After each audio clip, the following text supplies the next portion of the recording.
Ladies and gentlemen, welcome back to another episode of Heavy Metal Music Theory. Thank you all for joining me again. Today we're going to be discussing, as you heard in the intro, we're doing Black Hole Sun by Soundgarden. Chris Cornell is one hell of a musician, and this song is a perfect example of how he blends parallel keys together. So we're essentially going to be toggling back and forth between the key G major and its parallel minor, G minor. We're going to be pulling and borrowing chords from both keys. We're starting off up on the tab here. We have the G major chord as the one chord in G major. The next chord is the G minor chord, which is the one chord in G minor. Then we're going to go to the F major chord, which is being pulled also from the G minor scale. It's the 7 chord. Okay, the 7th chord of G minor, followed by E minor, which is the 6th chord in G major. So now we're back to the original major key, followed by an E flat major, which is the 6th chord in the key of G minor. So now we're back to G minor, followed by the 5 chord in G major, being the D chord.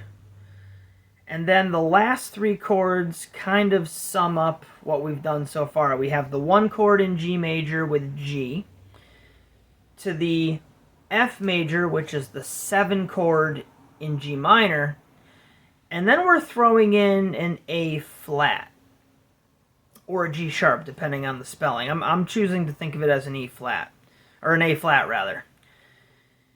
Too many notes going on in my head right now, guys. Sorry if I make mistakes. But anyway, the A flat. So, 2 things with this A flat chord. First of all, it's not in G major or G minor. It is completely separate. But what it is a chromatic half step from that G note. So we're going to resolve to the G major chord. So doing an A flat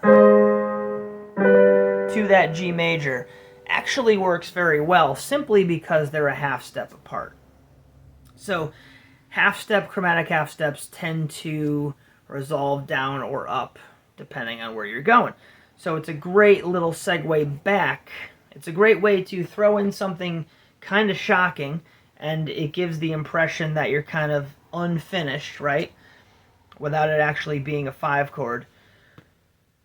But then it resolves quickly back to the 1 chord of the progression, being G. The other thing I wanted to mention about this chord is I almost look at it from the jazz perspective in that it's kind of similar in function to what's called the tritone substitution.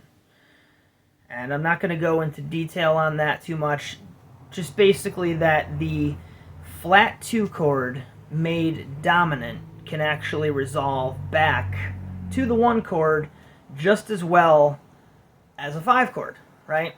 So in a lot of ways, this is both the jazz concept of the tritone substitution, and at the same time, it's just simply that it's a half step down, and it works well as a resolution.